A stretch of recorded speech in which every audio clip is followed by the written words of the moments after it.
जो विज्ञान है वो बहुत ही स्पष्ट तौर से इसकी तरफ इंगित कर रहा है। और भी हम लोगों ने एक स्टडी कराई थी, तो उसमें जो गंगोत्री का मंदिर बना हुआ है उसके 18 किलोमीटर आगे जा चुका है। जो प्रॉब्लम एरियाज हैं अभी खासकर एनवायरनमेंट में, उसमें सरकार का इंटेंशन क्या है? उसमें जो माइक्रो प्लास्टिक है वो सबसे बड़ी समस्या है।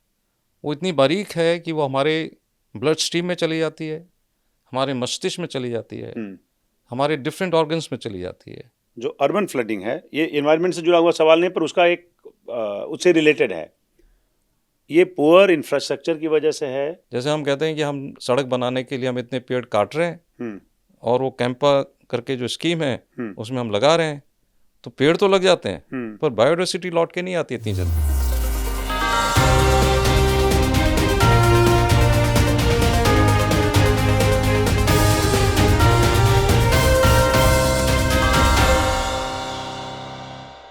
नमस्कार, मैं हूं पवन कुमार और डायलॉगस में आपका स्वागत है। आज हम बात करेंगे देश और दुनिया में जलवायु परिवर्तन की। जलवायु परिवर्तन हमारे देश और पर्यावरण पर, इकोनॉमी पर, ह्यूमैनिटी पे क्या प्रभाव डाल रहा है, इन सब के बारे में बात करेंगे और एक एक चीज़ जानने की कोशिश करेंगे कि पर्यावरण में जलवायु परिवर्तन के बाद आज की तारीख में क्या क्या चीज़ें बदल रही हैं, जिससे देश और समाज कैसे प्रभावित हो रहा है। लोगों के स्वास्थ्य, कृषि और जल संसाधनों पर नकारात्मक प्रभाव पड़ रहा है क्या? हाल ही में एक जारी रिपोर्ट के मुताबिक भारत को 2030 तक अपने जलवायु परिवर्तन लक्ष्यों को प्राप्त करने के लिए $2.5 ट्रिलियन की आवश्यकता होगी। जलवायु परिवर्तन केवल भारत को प्रभावित नहीं कर रहा है, भारत को कर रहा होगा थोड़ा ज़्यादा, पर इसके परिणाम क्या क्या हैं वो देखिएगा। बढ़ते तापमान के कारण हीट स्ट्रोक आ रहा है, डिहाइड्रेशन हो रहे हैं, रेस्पिरेटरी मामले ज़्यादा बढ़ रहे हैं, कृषि पर ज़्यादा खतरा है, फसलों पर ज़्यादा खतरा है, फसलों की उत्पादकता में कमी आ सकती है, हीट वेव्स आ रहे हैं, तापमान बढ़ रहा है और खाद्य सुरक्षा पर नकारात्मक प्रभाव पड़ रहा है। इन सब बातों पर आज हम विस्तार से जानेंगे। हमारे साथ बेहद ख़ास मेहमान हैं आज प्रवीण गर्ग साहब, जो मोवियस फाउंडेशन के अभी प्रेसिडेंट हैं। इसके पहले भारत सरकार के साथ काम कर चुके हैं, आईएएस अधिकारी हैं, 1988 बैच के, अभी रिटायर्ड हैं और लंबे समय से इस देश में पर्यावरण और पर्यावरण के बदलते चेहरे पर काम कर रहे हैं। इनसे जानेंगे कि क्लाइमेट चेंज आपको और हमें और पूरी दुनिया को कैसे प्रभावित कर रहा है। हमारा भविष्य सुरक्षित है क्या? गर्ग साहब, आपका स्वागत है हमारे इस कार्यक्रम में। धन्यवाद पवन जी, इट्स ए प्लेजर। ये आनंद का विषय है कि मैं आपके साथ बात कर रहा हूँ और एक जो सबसे महत्वपूर्ण विषय आज का ज्वलंत जो विषय है, हम लोग उस पर चर्चा करेंगे। जब किसी से बात करते हैं तो कोई कन्विंस नहीं होता आजकल, क्योंकि बहुत ही कॉन्ट्राडिक्टरी रिपोर्टें हैं, सोशल मीडिया पे है। कोई कहता है कि साहब पर्यावरण पे जो चर्चा हो रही है ज़्यादा वो हम ही लोग ऑब्सेस्ड हैं, अमेरिका तो उसकी चिंता नहीं करता, यूरोप के देश उसकी चिंता नहीं कर रहे हैं, तो इसका मतलब है कि ये लोग ना हमें डराते हैं। हम इस बात से इसलिए शुरुआत कर रहे हैं क्योंकि देश में एक ऐसा वर्ग है गर्ग साहब जो ये समझता है कि इसको एम्पलीफाई करके दिखाया जा रहा है, जो वाकई खतरा है। सबसे पहले हम आप ही से जानना चाहेंगे कि हम एक इकोनॉमी के तौर पे, एक देश के तौर पे कितने वल्नरेबल हैं इस क्लाइमेट चेंज के बदलते दौर में। पवन जी, ऐसा है कि हम यूएस की या किसी और विकसित देश की बराबरी नहीं कर सकते जी। हमारी जो वल्नरेबिलिटी है वो, हम अभी भी एक विकासशील देश हैं, डेवलपिंग कंट्री हैं जी। तो हमारी ज़्यादा है। क्योंकि हमारे जो स्ट्रेंथ होनी चाहिए, हमारे जो सेफगार्ड्स होने चाहिए, वो अभी कम है जी। और ये कहना कि ये खतरा अभी नहीं है या खतरा बड़ा चढ़ा के बताया जा रहा है, वो कहना गलत होगा। क्योंकि जितनी भी वैज्ञानिक स्टडीज़ की गई हैं उनको अगर आप देखेंगे, जो विज्ञान है वो बहुत ही स्पष्ट तौर से इसकी तरफ इंगित कर रहा है। और हमारी वल्नरेबिलिटी इसलिए ज़्यादा है क्योंकि हम अभी भी एक डेवलपिंग कंट्री हैं, अभी भी हम एक ऐसे देश हैं जहाँ पे पर कैपिटा इनकम, औसत इनकम जो है अभी भी बहुत कम है। तो हमारे यहाँ जो एक तबका है, काफ़ी बड़ा एक जो तबका है, उसमें इतनी स्ट्रेंथ नहीं है कि वो जो बदलाव आएगा उसको वो सहन कर सके या लंबे समय तक उससे बचता रहे। और जैसा कि हम लोग देख रहे हैं पिछले 2-3 सालों में जो बाढ़ आई है, अचानक जो एक्सट्रीम इवेंट्स होती हैं, और कभी ज़्यादा बारिश होती है, कभी कम बारिश होती है, कभी बाढ़ आ जाती है, कभी लैंडस्लाइड्स हो जाते हैं, तो उसमें काफ़ी जान और माल की काफ़ी हानि होती है। एरेटिक बिहेवियर हाँ, है, erratic behaviour, that is a extreme conditions जी, विच आर हैपनिंग। पहले एक प्रेडिक्टेबिलिटी थी वेदर की या कंडीशंस की, वो प्रेडिक्टेबिलिटी अब धीरे धीरे कम होती जा रही है। ये ज़्यादातर, जैसे आप साइंस के डेटा के हिसाब से अगर आप चलेंगे तो क्या एशियाई देशों में इसका अकरेंस है या बाकी और दुनिया के अलग हिस्सों में भी देखा जा रहा है, ये या केवल ये एक मिथ है, सब जगह है? नहीं, ये सब जगह होता है, सब जगह है। सब जगह होता है क्योंकि इसकी कोई बाउंड्रीज नहीं है। आप देखेंगे जलवायु को कोई बाउंड्रीज नहीं है सच। अगर पॉल्यूशन यहाँ हो रहा है या समुद्र में अगर प्लास्टिक जा रही है तो वो कहीं भी जा सकती है, तो दे आर नो बाउंड्रीज ऐसे। पर यह है कि किस देश की कितनी क्षमता है उसको विथस्टैंड करने की, और किस देश ने कितना उस क्षेत्र में काम किया हुआ है, उसमें कितना मिटिगेशन उसने किया हुआ है, कितना एडेप्टेशन उसने किया हुआ है। तो जो भारत है या जो इस किस्म के जो देश हैं, या साउथ एशिया, दक्षिण एशिया के जो देश हैं, उनकी वल्नरेबिलिटी ज़्यादा है। और दूसरी तरीके से अगर आप इसको देखेंगे तो हमारी जो आबादी है, हमारी आबादी 140 करोड़ है, जो कि विश्व के हम सबसे ज़्यादा आबादी वाले देश हो गए हैं। चाइना अब नंबर 2 है। तो उसका भी जो प्रेशर है और उसकी भी जो ज़रूरतें हैं, उसकी वजह से भारत की जो वल्नरेबिलिटी है वो बढ़ जाती है। हमारे पास हिमालय है, जो एक वो एरिया है जहाँ पे पर्यावरण में जो बदलाव है वो बड़े ज़्यादा दिखते हैं और बहुत ज़्यादा उसका प्रभाव तुरंत दिखता है। जैसे ग्लेशियर का पिघलना, ग्लेशियर से निकली हुई जो नदियाँ हैं उसमें वाटर का जो वॉल्यूम है उसका कम होना। पहले सर आपको याद होगा, अभी से 30-35 साल पहले आप देखते गर्मियों में गंगा में ज़्यादा पानी होता था, प्रवाह बहुत ज़्यादा होता था, वो काफ़ी कम हुआ है। वो हमारे आपके देखते देखते कम हुआ है ये। एक तो हिमालय है, फिर उसके बाद मैदान है, उसके बाद फिर कोस्टल एरिया शुरू हो जाते हैं। तो जो ये वेरिएशंस हैं, भारत के केस में हम बात कर रहे हैं, जो वेरिएशंस हैं वो क्लाइमेट चेंज के लिए ज़्यादा कहें तो एक तरह से ज़्यादा वेराइटीज़ देता है। और इसका खतरा इसलिए ज़्यादा क्योंकि हमारे पास जो लैंड है उसकी वैरायटी बहुत ज़्यादा है। ये खतरा वैरायटी और ग्लेशियर्स के बाद नदियाँ, और नदियों के बाद समुद्र तक वो पानी जाता है जी। उसमें जो सबसे बड़ा जो फैक्टर मुझे जो लगता है वो अपनी आबादी है। क्योंकि इस आबादी की ज़रूरतें हैं, और उसको जब वो पूरा करती है तो उतना पानी है, ना उतने संसाधन हैं, ना उतना अनाज है, ना उतनी चीज़ें हैं। तो उसकी वजह से हमारा इम्पैक्ट ज़्यादा है। और ग्लेशियर्स जो हैं रिसीड कर रहे हैं। गंगोत्री ग्लेशियर पिछले 100 वर्ष में करीब 18 किलोमीटर आगे आ चुका है।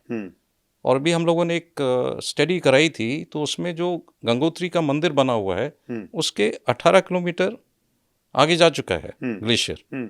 तो इसका मतलब ये जब मंदिर बना होगा, जब भी 1000 साल पहले बना होगा, तो ग्लेशियर के गोमुख के उसमें बना होगा, पर वो आगे जा रहा है। तो ये पूरे जो हिमालयास हैं, जिसको हम थर्ड पोल भी बोलते हैं आफ्टर आर्कटिक एंड अंटार्कटिका, सबसे ज़्यादा जो क्रायोस्फीयर है, सबसे ज़्यादा जो बर्फ़ की मात्रा है वो थर्ड पोल हिंदू कुश हिमालयास में है। जी जी। तो उसका भी जो वॉल्यूम है वो कम होता जा रहा है। उससे अनेक नदियाँ निकलती हैं, आपकी सब बड़ी नदियाँ उधर से ही निकलती हैं, तो उनका भी धीरे धीरे पानी कम होता जाएगा। तो उससे जो खेती के लिए पानी आता है, पीने के लिए पानी आता है, वो भी कम होता जाएगा। और उस पर हमारी काफ़ी पॉपुलेशन बसती है। फूड सिक्योरिटी की प्रॉब्लम होगी, निर्भरता की प्रॉब्लम होगी, पानी की प्रॉब्लम होगी जी। और हमें खाद्यान्न जो हम उगाते हैं उसमें दिक्कत आएगी। हमारा जो अंडरग्राउंड वाटर लेवल है वो भी नीचे जा रहा है, तो उसको भी ऊपर पंप करने में भी हमें समस्या आएगी। और अगर आप देखेंगे तो काफ़ी ज़िले हैं भारत के जहाँ पे पानी बहुत नीचे जा चुका है, तो उसको ऊपर पंप करना, उसके लिए हमें बिजली की ज़्यादा ज़रूरत पड़ेगी।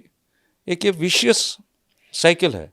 इस बात के दो तीन एस्पेक्ट्स हैं। जैसे एक तो ये कि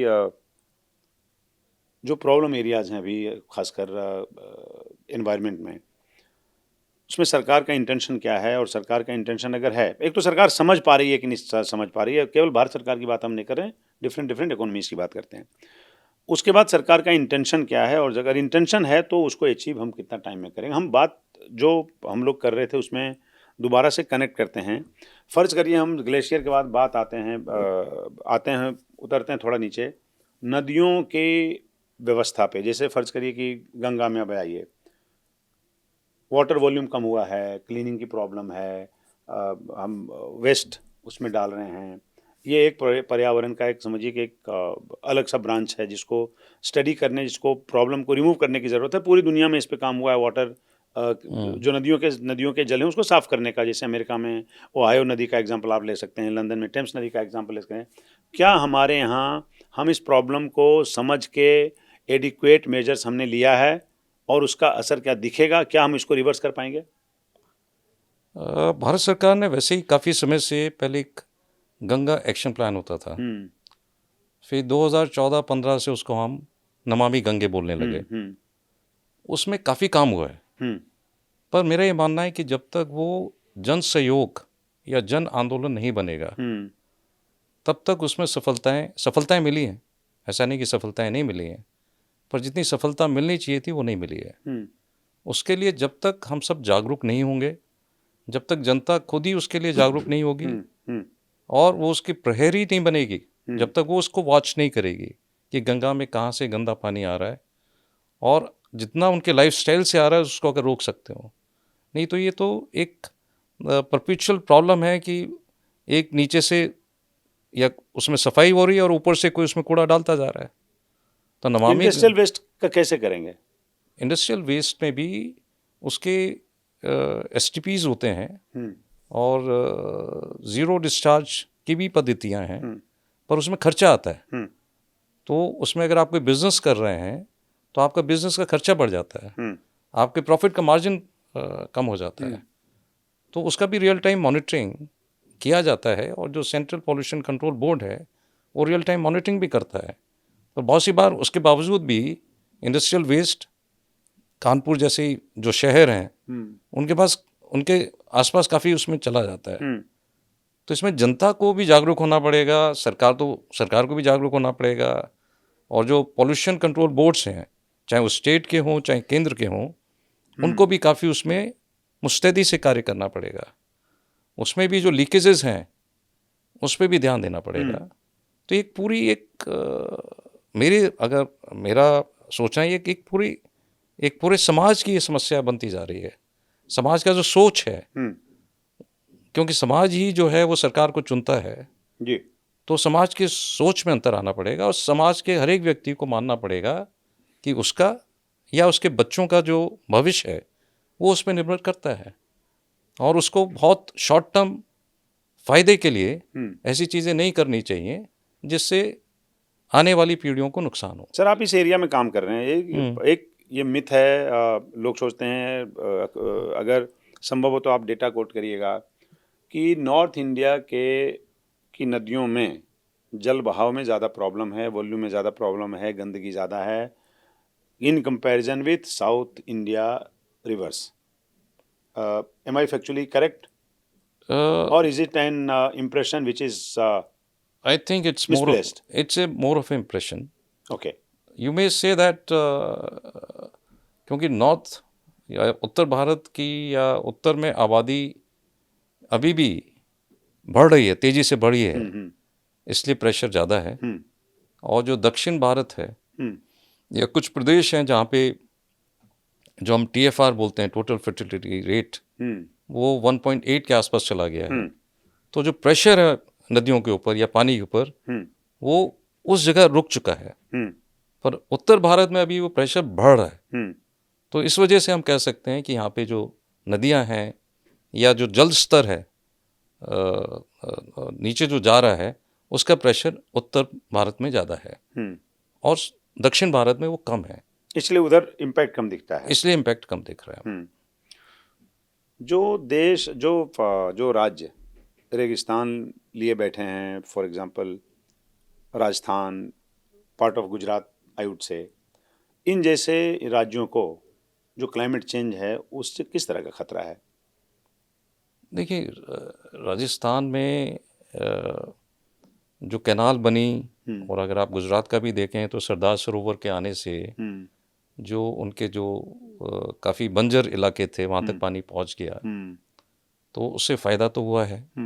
इसके अलावा जो अभी रिन्यूएबल एनर्जी, सोलर एनर्जी, सौर ऊर्जा का जो सिस्टम जगह जगह लग गए हैं, तो उससे फ़ायदा हुआ है। तो उनको खतरा है पर इतना खतरा नहीं है, क्योंकि वहाँ पे डेवलपमेंट्स भी हुए हैं। गुजरात में आप देखिए जो सरदार सरोवर का पानी है, उसने जो खेती है, जो पीने का पानी है, उसको काफ़ी बढ़ा दिया है।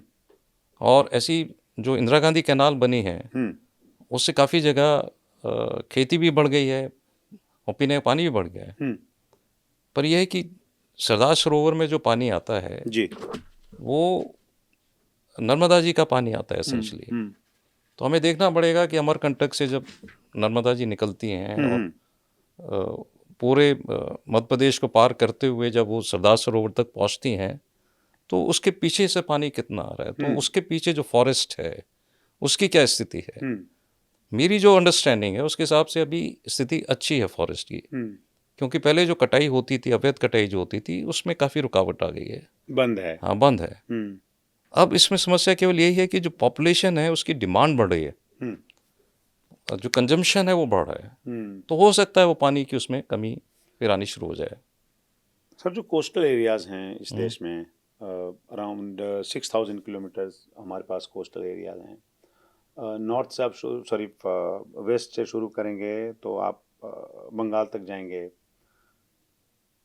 वहाँ रहने वाली जो कम्युनिटीज़ हैं, वहाँ रहने वाले जो जो लोग हैं, जो समंदर में फ़िशिंग पे डिपेंड करते हैं या जो दूसरे संसाधनों पे डिपेंड करते हैं, और अगर नहीं भी करते हैं तो क्योंकि जब जल स्तर समंदर का बढ़ रहा है तो सबसे ज़्यादा खतरा उन इलाकों में है जहाँ पे निचले इलाके में जो लोग रहते हैं, खास समंदर के किनारे भी कितने वल्नरेबल हैं। और ये अगले 10 साल में हिंदुस्तान में खासकर जो ईस्ट कोस्ट पर रहने वाले लोग हैं उनके लिए कितना खतरा महसूस आपको मेजर करते हैं, और जो वेस्ट कोस्ट पे रहने वाले लोग हैं उनके लिए कितना खतरा मेजर करते हैं? क्योंकि अगर ऐसा हुआ तो आपको large number of Indians have to be resettle somewhere else.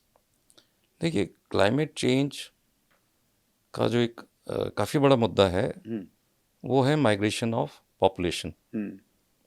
चाहे वो समुद्र के जल स्तर बढ़ने से हो, चाहे वो पर्वतों में लैंडस्लाइड्स होने से हो, फॉरेस्ट फायर लगने से हो जी।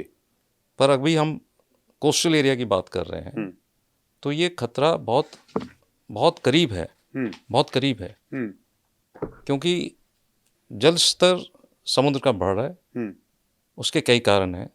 ग्लेशियर्स हमारे पिघल रहे हैं और वो पानी समुद्र में जा रहा है, तो उसका जल स्तर बढ़ता जा रहा है। और एक और जो चीज़ है इसमें, एक जो और मैं बताना चाहूँगा, प्लास्टिक जो है वो समुद्र में काफ़ी जा चुकी है और वो कोई प्लास्टिक इतनी बड़ी समस्या है क्या? वो बहुत बड़ी समस्या है। प्लास्टिक की बहुत बड़ी समस्या है।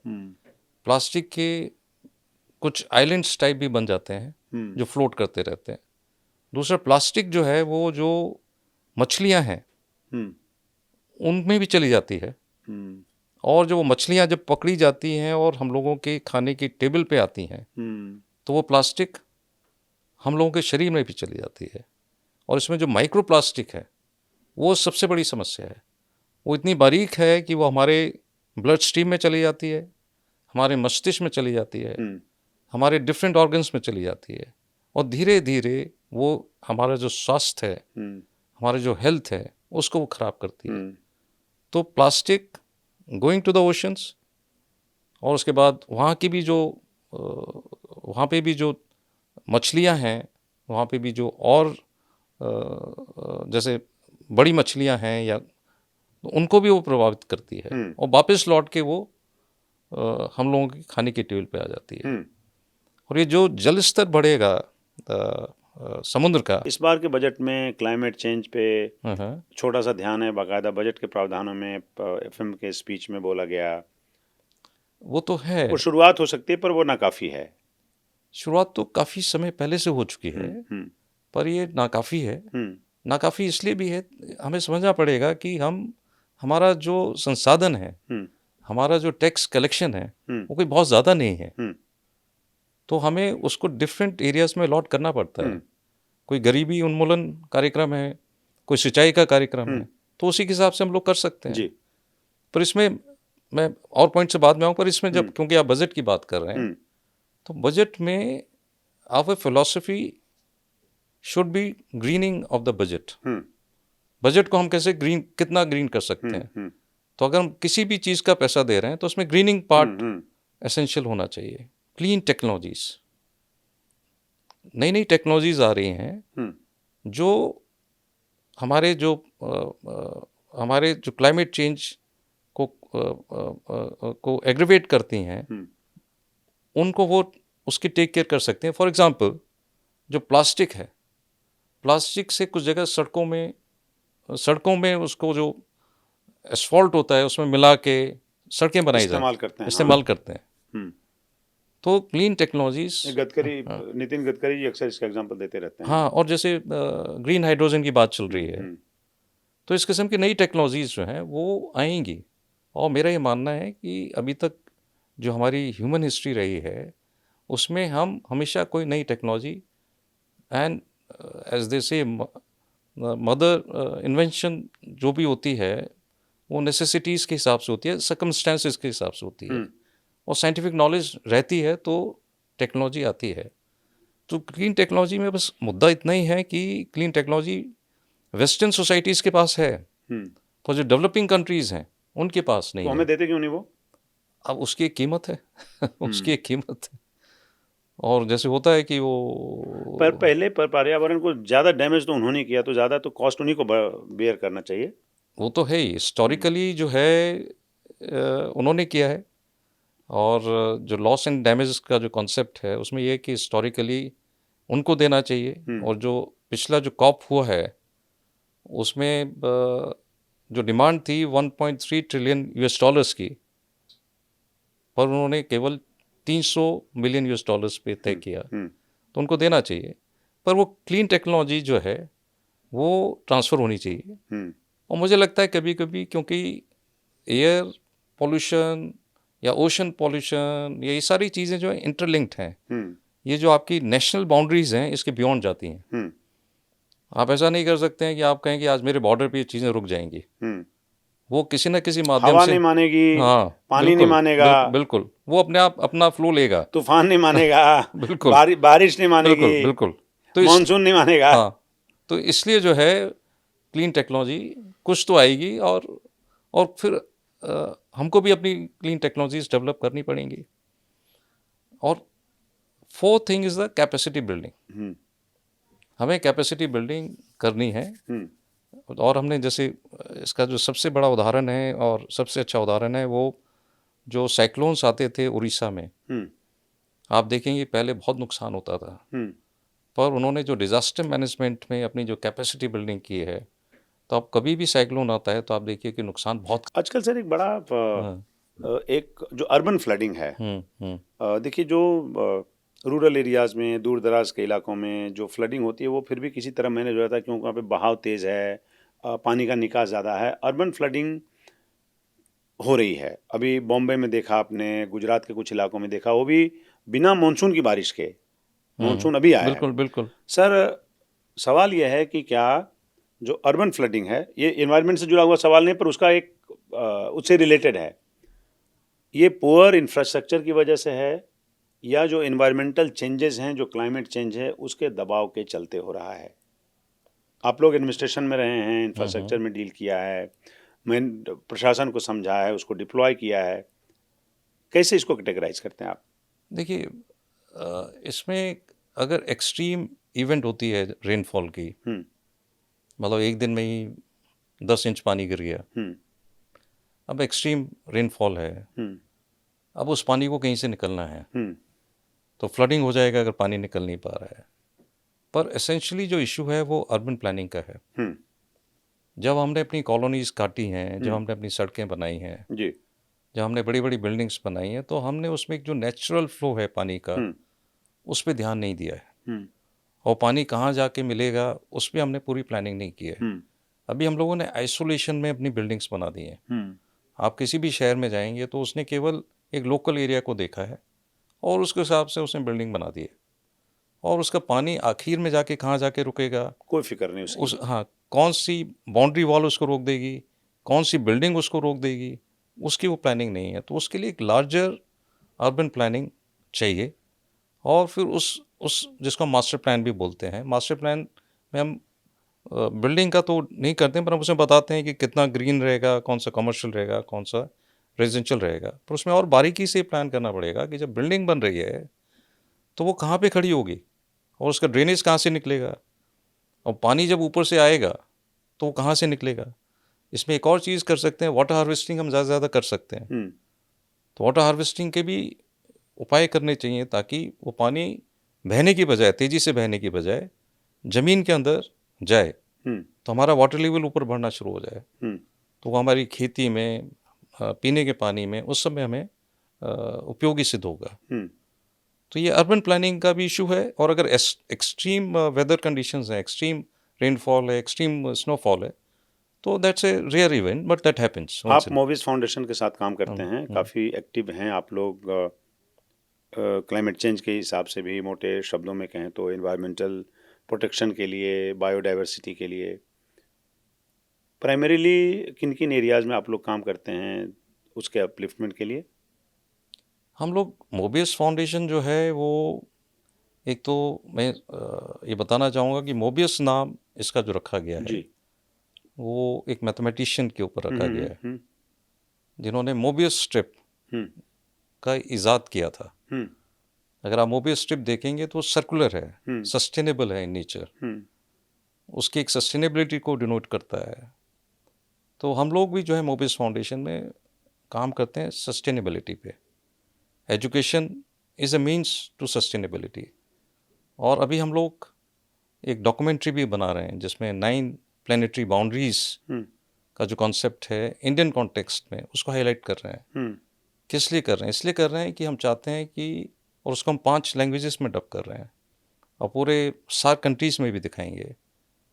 उसका पर्पज़ ये है कि जो जागरूकता पैदा करनी चाहिए, और ख़ासकर यंगर जनरेशन में, ताकि उनका भविष्य जो है वो हम लोग तो धीरे धीरे आगे बढ़ जाएंगे, पर जो आने वाली पीढ़ियां हैं उनको इस धरती पे रहना है। तो हम उसको अवेयरनेस क्रिएशन के लिए बढ़ा रहे हैं, क्योंकि काफ़ी लोगों को पता भी नहीं है कि क्या क्या नुकसान हो रहे हैं और उनको कैसे रोका जा सकता है। और ये भी सच है कि काफ़ी कम्युनिटीज़ छोटे स्केल पे बहुत अच्छे कार्य कर रही हैं, तो उसको भी हम उसमें हाईलाइट कर रहे हैं। तो मोबियस फाउंडेशन एसेंशली एजुकेशन और सस्टेनेबिलिटी पे काम करता है। और सर, एक पीढ़ी थी जो देश में आज़ादी दिलाई, जिसका हम लोगों ने फ़ायदा उठाया, एजुकेशन लिया, अच्छी लाइफ लीड की, अच्छी नौकरी में रहे, अच्छा जीवन यापन किया।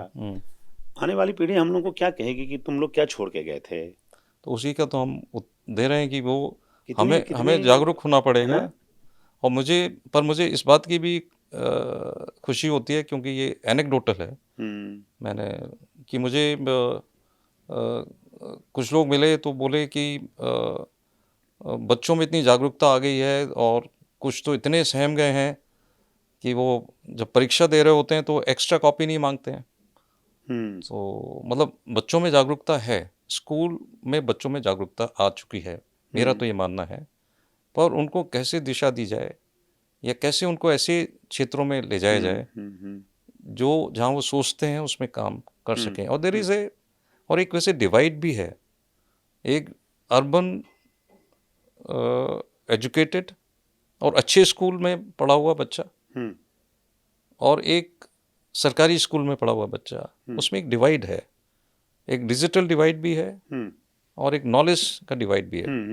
पर मैं ये मानता हूँ जो रूरल एरिया में सरकारी स्कूल में पढ़ा हुआ बच्चा है, उसका बिहेवियर जो है ज़्यादा सस्टेनेबल है, क्योंकि वो देखता है ना सर, वो देखता भी है, उसकी रिसोर्सेज भी सीमित हैं, तो उसको उन्हीं रिसोर्सेज को रिसाइकिल करना है, उसी रिसोर्सेज में उसको काम चलाना है।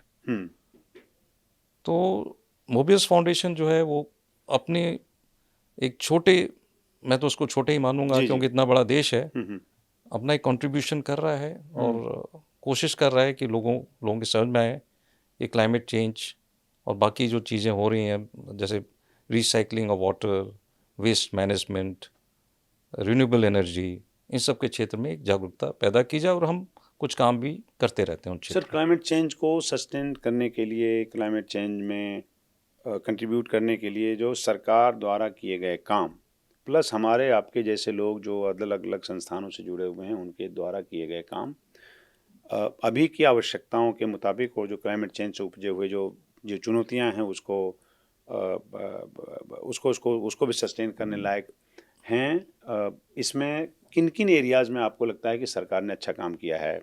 बायोडाइवर्सिटी में, जैसे मैं आपके एक फंक्शन में गया जिसमें डॉल्फिन पे प्रोग्राम किया था आप लोगों ने, वो देख के बड़ा अच्छा लगा। पहली बार हमें पता चला कि डॉल्फिन की संख्या बढ़ रही है और पहली बार हमें अंदाज़ा हुआ कि डॉल्फिन बायोडाइवर्सिटी में कैसे हमारे लिए फ़ायदेमंद है। बिल्कुल बिल्कुल। हम लोग लोकल में उसको नॉर्थ इंडिया के कई इलाकों में जैसे बिहार वगैरह में उसको सौंस बोलते हैं, तो हम लोग बचपन में देखते थे, लेकिन बीच में देखा कि गंगा में से वो गायब हो गया। तो जो रिवराइन डॉल्फिन है या जो ओशन वाले डॉल्फिन हैं, हिंदुस्तान क्या अपर हैंड पे है डॉल्फिन को के कंजर्वेशन में, और वो कैसे हमारे दैनिक इन्वायरमेंटल आवश्यकताओं में वो जल करता है? देखिए, डॉल्फिन जो है वो एक सरकार का एक प्रोजेक्ट है, प्रोजेक्ट डॉल्फिन। मैं जब मिनिस्ट्री में था, एनवायरनमेंट, फॉरेस्ट एंड क्लाइमेट, तो उसका एक सेपरेट प्रोजेक्ट भी बनाया गया था।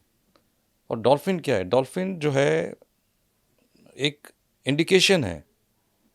अगर डॉल्फिन की संख्या बढ़ रही है, इसका मतलब है कि जो वाटर क्वालिटी बेहतर हो रही है। हाँ, वाटर क्वालिटी और वहाँ का जो इकोसिस्टम है वो हेल्दी है। तो इसलिए उनका प्रोटेक्शन और उनका सर्वाइवल वो बड़ा इम्पॉर्टेंट फैक्टर है for the health of the river, health of the water. तो सरकार उसमें काम कर रही है, और पर यह कि उसमें उन्होंने कुछ वो मित्र भी बनाते हैं वहाँ पे। तो ये जन आंदोलन होना भी ज़रूरी है, एक जागरूकता भी फैलाना ज़रूरी है कि डॉल्फिन को आपको नहीं मारना चाहिए। डॉल्फिन में पहले जो फिशरमैन थे उनके जो कांटे थे वो उनके फंस जाते थे, उसमें जाल में फंस जाती थी, तो उनसे कैसे उनको निकाला जाए। तो डॉल्फिन जो है एक इंडिकेशन है, जैसे काफ़ी एपेक्स जो एनिमल्स होते हैं या कीस्टोन जो एनिमल्स होते हैं वो उस पूरे इकोसिस्टम की हेल्थ को मेंटेन करते हैं, उसका इकोलॉजिकल बैलेंस बना के रखते हैं, जिसमें मतलब टाइगर भी आता है, स्नो लेपर्ड्स भी आते हैं, तो डॉल्फिन भी उसमें आती है, उस श्रेणी में आती है। और बाकी जो बायोडाइवर्सिटी के लिए सरकार को कोशिश करे, जैसे मान लीजिए टाइगर कंजर्वेशन की हम बात करते हैं, जो दूसरे और जंगली जानवर हैं उसके कंजर्वेशन की बात करते हैं, जो बल्कि हिंदुस्तान में तो कई चीज़ों का शिकार करना बिल्कुल इंसान के हत्या करने से भी ज़्यादा बड़ा अपराध है। तो सरकारी अप्रोच यही दिखाता है। ग्राउंड लेवल पे कैसे इसको एग्जीक्यूट करते हैं वो एक डिफरेंट बात है। जैसे मान लीजिए किसी का शिकार कर दिया आपने, इस देश के बड़े एक्टर उसका खामियाजा भुगत रहे हैं। तो मैं कह रहा हूँ वो इतना सरकार उस पर इतना कंट्रोल रखती है। क्या सरकार की उस भावना से में इजाफा हुआ है और खासकर कंजर्वेशन की क्वालिटी बेहतर हुई है, टाइगर के नंबर बढ़े हैं, जो दूसरे जंगली जानवर हैं वो थोड़े बेहतर हैं, क्योंकि ये सब बायोडाइवर्सिटी का हिस्सा है। अगर वो नहीं रहेंगे जिंदा तो हम भी नहीं रहेंगे, ये बात मानव जाति को समझ लेनी चाहिए। ये आई थिंक ये धीरे धीरे लोगों के समझ में आने लगा है और सरकार ने भी इस क्षेत्र में काफ़ी काम किया है। अगर आप टाइगर्स देखेंगे तो टाइगर्स जो हैं काफ़ी कम हो गए थे, फिर प्रोजेक्ट टाइगर चलाया गया और आज टाइगर्स की आबादी काफ़ी हो गई है। इनफैक्ट जो टाइगर रिजर्व्स हैं वो वहाँ से टाइगर्स दूसरे एरियाज़ में निकल के जा रहे हैं। और चीते अभी हम लोगों ने अफ्रीकन कंट्री से मंगा के भी यहाँ पे फिर से रीइंट्रोड्यूस किए हैं। चीते पहले हिंदुस्तान में होते थे, पर वो हंटिंग शिकार की वजह से ख़त्म हो गए। क्लाइमेट चेंज भी उसकी वजह मानेंगे? नहीं, क्लाइमेट चेंज उतनी बड़ी वजह नहीं है, क्योंकि जब खत्म हुआ तब क्लाइमेट चेंज इतना it was not taking place in such a. नहीं, उस सभी के तो क्या था, एक शौक था। और ऐसे भी कुछ राजा महाराजा हैं जिन्होंने हजार हजार टाइगर मारे हुए हैं। या विदेश से जब किंग जॉर्ज आए तो उस समय 2-3 दिन में 100 टाइगर्स को मार दिया गया एज ए ट्रॉफी। तो आप पुरानी जगहों में जाएंगे तो वो मरे हुए रखे गए हैं। तो it was more of a pleasure Hunt. And उसका एक मतलब था कि मैं टाइगर मार दिया तो मैं बहुत ही मतलब मस्कुलिन, या मैं बहुत ही वैसा आदमी हूँ, ताकतवर आदमी हूँ। जी जी जी जी। तो वो चीज़ अब चली गई है। बल्कि मुझे तो खुशी है इस बात की कि उस शूट की जगह अब फोटोग्राफी शूट आप देखिए, इतने एंथुसियास्ट हैं अब टाइगर की शूटिंग, एनिमल्स की, बर्ड्स की शूटिंग करने के लिए। आप किसी भी टाइगर रिजर्व या किसी भी रिजर्व में चले जाइए, लोग अपने कैमरे, अच्छे अच्छे कैमरे, बड़े बड़े कैमरे लेके खड़े हुए हैं और उनसे शूट करते हैं। कुछ पर्सनल शौक के लिए करते हैं, कुछ डॉक्यूमेंट्रीज के लिए करते हैं। So shooting has shifted from killing to taking the photography. जो हमारा प्रिपेयर्डनेस है क्लाइमेट चेंज को फेस करना, उसको टैकल करने के लिए जो प्रिपेयर्डनेस और जो रिस्पॉन्स है हमारा, वो फ्यूचर प्रूफ कैसे हो, उसके लिए क्या करना पड़ेगा सरकार को? देखिए, सरकार के ऑलरेडी सरकार जो है अपने आप में इतने साइंटिफिक इंस्टीट्यूशंस हैं, सरकार में इतनी ज़्यादा कैपेबिलिटी है। तो सरकार ने, एक मैं एग्जांपल देना चाहूँगा, एक बहुत सारी चीज़ें हैं बट एक एग्जांपल जो मैं देना चाहूँगा वो है एक national action plan for climate change. तो उसके 8 पिलर्स हैं, तो सरकार उसमें काम कर रही है। ऐसी हर एक स्टेट को बोला गया था और सबने बनाए हैं state action plan for climate change, तो वो भी उसमें काम कर रहे हैं। तो सरकार उसमें काम कर रही है, इसमें कोई शंका नहीं है। पर उसकी क्वालिटी, उसकी इफेक्टिवनेस और involvement of A common man in that, क्योंकि सरकार की जितनी भी स्कीम है, चाहे वो क्लाइमेट चेंज की हो, कोई भी स्कीम हो, जब तक उसमें कॉमन मैन या जो व्यक्ति उसके आसपास रह रहा है, वो जब तक वो उसको अपना कार्य नहीं मानता है, तब तक वो सफल होने के चांसेस कम रहते हैं। वो आइसोलेशन में फिर काम होना शुरू हो जाता है। तो सफलताएं मिली हैं, इसमें कोई शंका नहीं है, क्योंकि मैं मिनिस्ट्री में भी था। आइलैंड के शेप में है। हाँ, थोड़ा साइलोज हैं। पर सफलताएं सबसे ज़्यादा तभी मिलेंगी जब आम नागरिक उसके साथ जुड़ जाता है। तो वो जोड़ना बहुत ज़रूरी है। चाहे जैसे अगर हमने कोई बहुत बड़ा तालाब लिया और उसका इंक्रोचमेंट हो रहा है, तो जब तक जो जनता उसके आसपास आबादी रह रही है, जब तक वो उससे नहीं जुड़ेगी, जिसको हम अंग्रेजी में सोशल फेंसिंग भी बोलते हैं, जब तक वो नहीं होगी। अच्छा, आपको पता है गांव में तालाबों पर कब्जा बहुत आम बात है? ये मुझे बात है मालूम है, क्योंकि मैं 16 साल मैं आप 16 तो उस इलाके में नहीं आप रहे, आप डिस्ट्रिक्ट मजिस्ट्रेट रहे कई। हाँ, मैं डिस्ट्रिक्ट मजिस्ट्रेट भी काफ़ी 8 साल से ज़्यादा रहा हूँ। जी जी जी। और 16 साल मेरे जो शुरू के हैं वो ऐसे ही क्षेत्रों में गुजरे हैं। और आप समझ सकते हैं कि मैं दिल्ली से गया था तो तालाबों पे कब्जा सर बहुत कॉमन प्रॉब्लम है ग्रामीण इलाकों में। पर यह है कि सरकार ने काम बहुत किए हैं जी, पर वो कितने सस्टेन हुए हैं, उसके बाद फिर कब्जा हो जाता है। एक बार आपने खाली करा दिया, फिर कब्जा हो जाता है। कुछ जगह तो कॉलोनीज बन गई हैं तालाबों में, शहरों के अंदर जो तालाब थे उनको भर के कॉलोनीज बना दी गई हैं। तो ये चीज़ें तो हैं, बट वही मैं कहना चाहूँगा, वो जब तक आम आदमी के जहन में नहीं आएगा कि हमें ये करना है, और आ भी रहा है, ऐसा मैं नहीं कहूँगा कि नहीं आ रहा है, पर वो एक आंदोलन का रूप जब तक नहीं लेगा, तब तक, हाँ, जन चेतना, तब तक नहीं होगा ये। चलिए, मैं सर उम्मीद करता हूँ कि लोग समझेंगे। और ये एक ऐसा विषय है जो हर एक परिवार को प्रभावित कर रहा है, हर एक परिवार के व्यक्ति को प्रभावित करता है।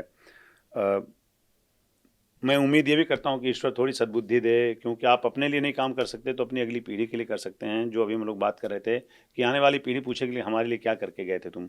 आपका बहुत बहुत शुक्रिया, आप हमसे आपने बातचीत की और इन्वायरमेंट के अलग अलग पक्षों से आपने हमें अवगत कराया। बहुत बहुत धन्यवाद आपका। बहुत बहुत धन्यवाद।